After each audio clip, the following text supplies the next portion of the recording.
Parliament house में मैंने नरेंद्र मोदी जी और अदानी जी के रिश्ते के बारे में सच्चाई बोली।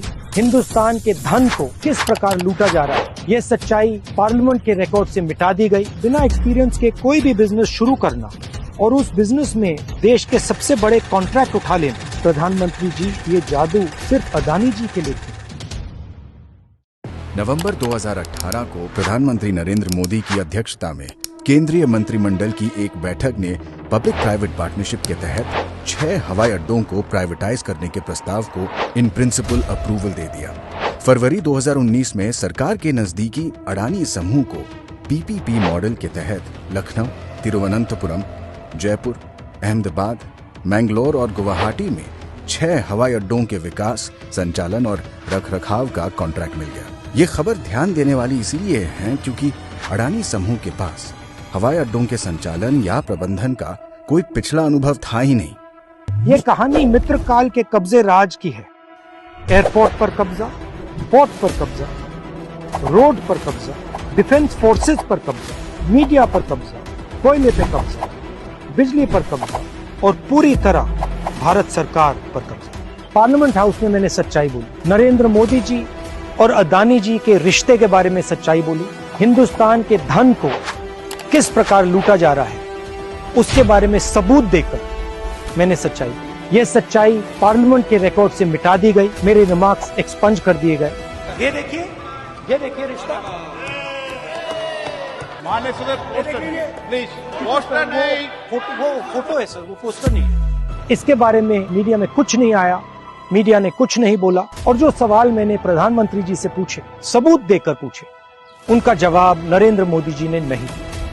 एयरपोर्ट उद्योग इस देश का सनराइज इंडस्ट्री है।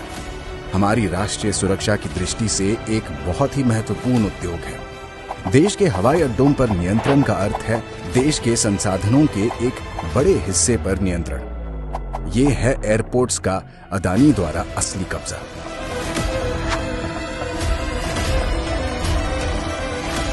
यूपीए सरकार के लिए हवाई अड्डों के निजीकरण का विचार उनके बुनियादी ढांचे और सेवाओं में सुधार के लिए निजी निवेश लाना था, जिससे यात्रियों को बेहतर यात्रा का अनुभव मिले। मैं बिजनेस के खिलाफ नहीं हूँ, मैं प्रो बिजनेस हूँ, मगर मैं मोनोपोली के खिलाफ हूँ और मैं जादू के खिलाफ हूँ। कौन सा जादू?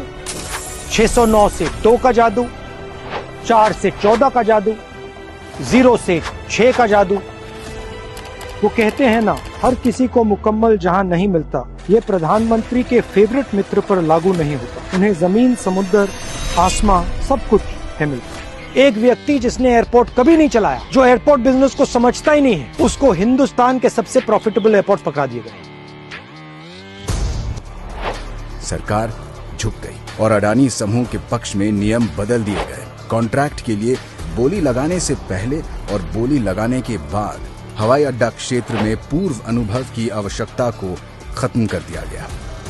दूसरा सवाल, एक ही व्यक्ति को 6 एयरपोर्ट्स क्यों दिए गए? नियम था कि एक व्यक्ति को ज्यादा से ज्यादा 2 एयरपोर्ट दिए जाए। ये 6 हवाई अड्डा विकास परियोजनाएं हाईली कैपिटल इंटेंसिव हैं और इसमें प्रोजेक्ट फेलियर्स होने की संभावनाएं भी हैं।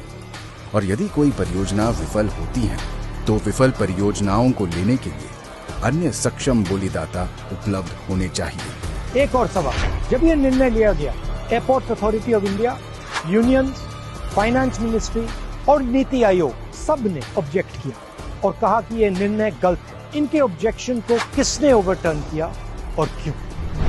जो कंसेशन 30 साल का था उसे 50 साल का क्यों किया गया? और जो रेवेन्यू मॉडल था उसको क्यों बदला और किसने बदला? आखिरी जादू, मुंबई एयरपोर्ट, हिंदुस्तान के एयरपोर्ट्स के सोने की चिड़िया।